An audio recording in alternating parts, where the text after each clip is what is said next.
ഞങ്ങൾ 1-2 ദിവസം ഡൽഹി റെയിൽവേ സ്റ്റേഷനിൽ ചെന്ന് റിസർവേഷൻ ചാർട്ട് പ്രകാരം CPM പാർട്ടി കോൺഗ്രസ് കഴിഞ്ഞ് കേരളത്തിലേക്ക് മടങ്ങുന്ന CPM നേതാക്കളുടെ പേര് പരിശോധിച്ചു.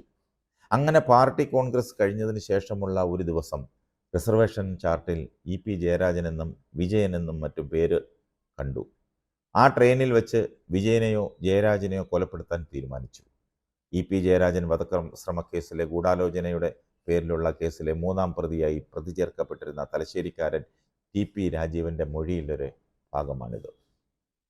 1995 ഏപ്രിൽ 12-ന് ആന്ധ്രാപ്രദേശിൽ വെച്ച് ട്രെയിനിലുണ്ടായ വെടിവെപ്പിൻ്റെ ഗൂഢാലോചന നടന്നത് തിരുവനന്തപുരത്ത് ആണെന്ന് കണ്ടെത്തിയതിൻ്റെ അടിസ്ഥാനത്തിൽ 1997-ൽ രജിസ്റ്റർ ചെയ്ത ഈ കേസ് കഴിഞ്ഞ ആഴ്ച ഹൈക്കോടതി തള്ളിയിരുന്നു. ഒരേ സംഭവത്തിൽ 2 കേസ് നിലനിൽക്കില്ലെന്നായിരുന്നു ഹൈക്കോടതി സ്വീകരിച്ച നിലപാട്.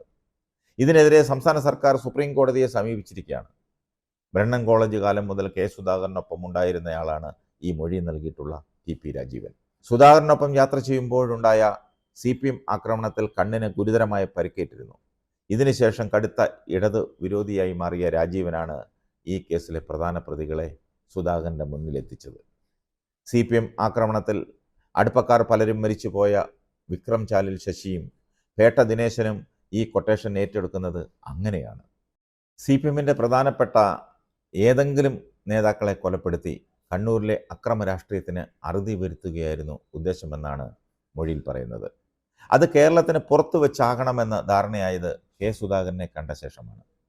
ചണ്ഡീഗഡിൽ പാർട്ടി കോൺഗ്രസ് കഴിഞ്ഞ് വരുമ്പോൾ ട്രെയിനിൽ വെച്ചാകണമെന്നും പിന്നീട് തീരുമാനിച്ചു. അതനുസരിച്ച് നേതാക്കൾ യാത്ര ചെയ്യുന്ന ട്രെയിനിൽ ആ ട്രെയിൻ കണ്ടുപിടിച്ച് അതിൽ പിന്തുടരാൻ ഒരുങ്ങുന്നതാണ് മൊഴിയിൽ രാജീവൻ വിശദീകരിച്ചിരിക്കുന്നത്. പലവട്ടം നടന്ന ഗൂഢാലോചനകളിലെല്ലാം പിണറായി വിജയൻ്റെ പേര് പരാമർശിക്കപ്പെട്ടിരുന്നു. ലക്ഷ്യമിടേണ്ടത് പിണറായി വിജയൻ, കോടിയേരി ബാലകൃഷ്ണൻ, EP ജയരാജൻ എന്നിവരിൽ ഒരാളെ ആകണമെന്നും ഇതിൽ പിണറായിക്കാകണം മുൻതൂക്കമെന്നും പറഞ്ഞിരുന്നതായി രാജീവൻ വെളിപ്പെടുത്തുന്നു. ഇവർ മൂവരും ട്രെയിനിലുണ്ടായിരുന്നു. എന്നാൽ പ്രതികൾ കാത്തു നിൽക്കുമ്പോൾ സീറ്റിൽ നിന്ന് എഴുന്നേറ്റ് പുറത്തേക്ക് നടന്നത് EP ആയിരുന്നു. പിന്നെ ഊഴം കാക്കേണ്ടെന്ന് തീരുമാനിച്ച് വെടിവെക്കുകയായിരുന്നു. ശേഷം ട്രെയിനിൽ നിന്ന് ചാടി പിന്നീട് മറ്റൊരു ട്രെയിനിൽ കയറി നാട്ടിലേക്ക് പുറപ്പെട്ട വിക്രം ചാലിൽ ശശിയെ മദ്രാസ് സെൻട്രൽ സ്റ്റേഷനിൽ നിന്നാണ് പിടികൂടിയത്. ഉടനടി സാക്ഷികളുടെ സാന്നിധ്യത്തിൽ രേഖപ്പെടുത്തിയ മൊഴിയിൽ കെ സുധാകരൻ്റെയും MV രാഘവൻ്റെയും പങ്ക് കൃത്യമായി അതിൽ പറഞ്ഞിരുന്നു.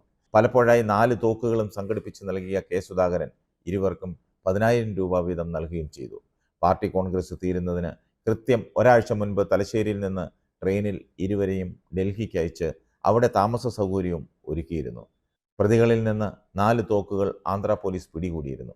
ഇവയെല്ലാം സുധാകരൻ നൽകിയതാണെന്ന് ഇരുവരും മൊഴി നൽകിയിട്ടുണ്ട്.